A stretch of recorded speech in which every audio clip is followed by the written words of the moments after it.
So, ayan, welcome back to my channel. This is Megan, Tiger Rose Vlog. So, ayan, ipakita ko po sa inyo ang kabuuan ng travel namin sa Indonesia last October 6 till 17, 2023. Ayan na po, sa Indonesia, nag-arrive na po kami sa Indonesia. So, kailangan niya ng That's me. visa, arrival visa. So, ako nunid na kasi Asian. So, ayan, maganda po yung airport Tax, nila. repeat that. Yan. And then nagantay kami ng we're sundo looking namin for- yung sa hotel. Pero hindi pala hindi pala sila naka-confirm. So kaya ayan, nag-taxi na lang kami. So ito po yung restaurant nila. So diyan kami naka-almusal, mag-order ka kung gusto mo ng lunch or kung gusto mo umalis ka sa ibang mga restaurant mag-explore. Ayan, napakaganda po. So ayan, nag-ikot-ikot kami. Dito pag sa Indonesia, kung mag-shopping ka, kailangan kang bumili kasi minsan nahihiya ka na kasi pipersahin ka talaga nila or else sometimes sila magagalit or maiinis sa'yo. Sige ka lang tanong ng tanong tapos di ka bibili. Parang naiirita sila. Ganun. So, ayan po, ito yung street po ng papuntang beach sa Kuta Beach. So dito po kami naghanap kami ng marintahan na motorbike. So ito naman dito, It-Ulyukan to. So nag-try kami It-Ulyukan. Hindi naman masama. So ayan, kagigising ko lang po kasi walang tubig yan na time na yun. So punta kami ng sa beach. So nag-try ko rin hair braiding. Yan na po yung result ng hair braiding ko. Ayan, naglalakad ako kasi naghahanap ako ng ng surf. Kasi gusto ko mag-surfing. So, nag-try ako mag-surfing. Okay naman yung ko. Nakatatlong lesson din ako. So, 3-4. So, maganda yung beach nila pero mas maganda pa rin sa Pilipinas, of course. Pero, ayan. Try nyo sa akin yung sarong kasi ay nako, hindi talaga titigil si Tiger. Bili ng sarong. So, ayan, wala akong magawa kasi naawa siya sa nagbibenta. Halos lahat talagang nagbibenta. Bilhan niya para at least may income. So, sa araw-araw namin to, naku, Diyos ko, kada hapon kami doon. Ang dami niyang nabili kahit sabi ko, sige, bili ka lang kahit 2 lang. Sa isang araw para at least naman, di sila Sobra kasi kabait ni Tiger. Lahat na lang yun. So yan, try niya ako ayus-ayusan. Maganda po. Ayan yung dito kami sa hotel na tinitirhan namin. Sa pangalawang hotel to siya sa Bali Summer. So nag-try kami ng Balinese coffee. So ito yung mga sarap silver naman. dito. So ito yung sa Silok. Yung kami ng silver. Ito naman sa Dua. Yan, Dua sa ako dyan sea walker, banana boat, ayan, sea walker ako dyan. Maganda yung niya. Nag-hire kami nag-video by the way. So, medyo may kamahalan.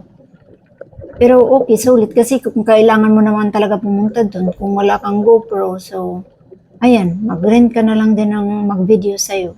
So, kasali na yan siya isang package na. Sa pera nila, 1.8 million yun sa Indonesian rupees. So, ayan, nag-enjoy po ako, nag-feeding doon. At the same time, medyo natatakot ako kasi malakas yung current ng water. So, kaya yung isang kamay ko nakahold dyan sa my grill. So, sa handrail. So, ayan, tuwang-tuwa yung mga isda. Pero masakit din kasi may iba na yung mga tinik nila na sa skin mo. Pero yun, nakaka-enjoy. Yung sa ulo mo, ayan, yung tubig, hindi yun makapasok hanggang sa liig lang yung tubig. Yung sa'yo, mabigat yan siya para hindi ka So, ayan na nga, naghanap kami ng ipatunaw ko sana kasi yung sing-sing ko, nagawin kong bracelet. So, wala kami mahanap. Ito yung first hotel na tinitirhan namin. Ito yung Kuta Beach. Naghantay kami ng sunset dito. So, maganda po yung sunset nila doon, napakaganda. super super ganda yung sunset nila doon. At saka hindi namin na-experience yung paggabi pala may nag-hatch dyan ng turtle or ayun, daming paninda ni Manang. So ito papunta kami sa Nusa Penida. Kasi kailangan namin, not Nusa Penida, sorry. Pupunta kami ng, tawag dito, yung may holy snake. Ayan, sa Tanalok. Ayan, sa Tanalot. So, punta kami yan sa Tanalot, yan siya. Maganda ano. So, lahat talaga na, mostly naubos ko yung tourist spots doon sa 2 weeks namin doon. Kasi nagkasakit din kami, so 3 araw kami hindi kami naka-alis-alis, so sa bahay lang. Ayan si Tiger, ninakawan ko lang yun ng picture, ayaw talaga niya yung picture. So ayan, doon naman kami sa famous na swing. Alam niyo kung saan yan, di ba? Sa Ubud, Indonesia. Ayan, kung natatandaan niyo sa mga music video, ayan, nakikita ko lang yan sa mga music video, yung Ubud, Indonesia na mag-swing. Ngayon, na-experience ko na myself. Napakaganda. Nakakatakot din. Yung kailangan mo kasi i-balance, nakita niyo yung paa ko na nakaangat. So, kailangan mo i-balance yung paa mo para hindi ka mahulog. At sa likod naman, may nakatali yan siya. At saka yung damit, may nag-assist sa'yo para maganda siya tingnan. Para kumbagang lumilipad. Ayun, nagre-rent din ako ng video, may videographer. Kasi hindi mo talaga ma-perfect siya pag wala kang videographer. So ito, papunta kami ng island. Nusa Penida. Yan. Mag-ano kami. Medyo na-stress kami that time kasi yung yung nirentahan namin, so hindi tawag dito, nagloko, kaya nag-back out kami, so nag-rent kami ng iba. Maganda po yung port nila, parang port ng airplane, pero lang yan siya sa jet, and then mabilis din yung jet nila, isang lang, pupunta kami ng island, so 1 oras siguro.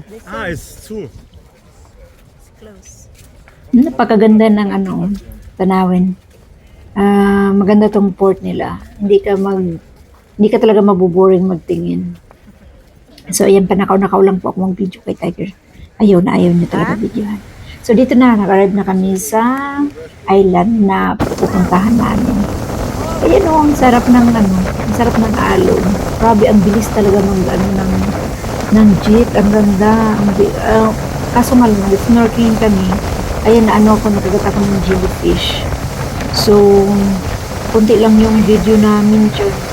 Kasi karaming picture. Tapos, ayun, naman siguro kasi na ako dun sa tawag dito. Natakot na ako kasi yung current ng water, ang lakas. So, that time siguro yung October, hindi siya maganda sa snorkeling that time. Pero ayun, na-enjoy naman namin kasi ang ganda ng tubig. Grabe ang linaw sa loob, sa ilalim. Ang daming isda. Ayan, so nag-i-enjoy kami dun. So, ayan, pag-enjoy kayo dyan habang nanonood ng alon. At salamat din sa panonood ng video ko. And huwag niyong kalimutan po i-thumbs up and please subscribe kung hindi ka pa nakasubscribe sa channel ko. So, para ma-notify ka sa next journey ko or next travel. So, sa ngayon, wala pa akong travel. Siguro next year, mga early next year. Plano namin is Phuket, Thailand. Kasi dito ako sa Malaysia, pero hindi pa ako nakapunta ng Phuket. Kasi gusto ko experience na siya yung kasama ko. Makapunta naman ako anytime. Kaso nga lang gusto ko siya yung kasama ko. So ito po yung restaurant na 1975. hanggang ngayon, ayan, buhay na buhay pa siya. Papis ang tawag dyan. Ang ganda doon sa loob, para siyang para siyang paradise. Para siyang paradise. So, ayan, pauwi na po kami. Ayan, uwian na. Kasi tapos na yung, 17 na, 2 weeks na travel namin. So, ayan, pag-jet-ski namin, ako yung driver. So, since mabigat-bigat siya, kaya yun parang, tawag dito, sa bigat niya, yung likuran, lumubog. Ayaw niya kasi mag-drive.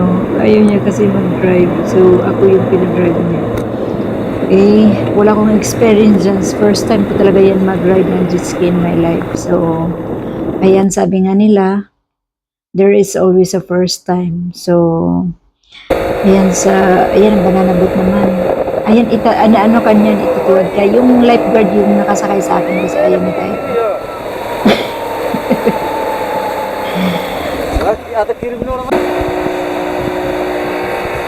Kalikot lang ng kamay talaga ng nag-video. Nag-hire din kami ng videographer. So, kasi hindi ko pwede gamitin yung phone ko. Hindi ko nakabili ng videographer. So, kailangan mag-hire ako ng mag-video sa akin. Kasali na po yan, package na po. Yan to. Para siya yung customer, siya yung palaging gusto makikita sa camera, tinan mo yung lalaki. Tapos inakausap ako nila ng Indonesia, Indonesia ako. So, yung sinabi ko na hindi ko ako mag-tanong ng Indonesia, sabi niya, sorry po, akala namin Indonesian ako. So, ayan kasi yung itsura natin, pareho lang sa Indonesia, diba? So, ayan, nag-i-enjoy po ako sa banana boat. Kasi naka-banana boat na ako dito sa Malaysia, sa may Port Nixon. Kaso wala kaming video kasi nga, syempre, walang videographer. Wala kaming mahayang na videographer din doon that time. So, picture lang. So, ayan po. Hope guys you enjoy and please don't forget to subscribe. Ayan yung the whole trip namin ng Indonesia. Mabilis-bilis lang. At least nag-i-enjoy naman ako kahit na nagiging negra na ako. So, yan. Just keep a more. Ayan guys, thank you for watching. Ayan, lumubog na po yung jet ski namin. namamatay sa gitna. Kasi siguro sa sobrang bigat. Pero napaandar ko rin siya. Napaandar ko rin siya. Ayan, napaandar ko rin. So, wala kang lifeguard dyan. Life jacket lang in case na matuwad ka dyan sa jet ski. Pero hindi naman ako natuwad. So, ayan guys. Thank you.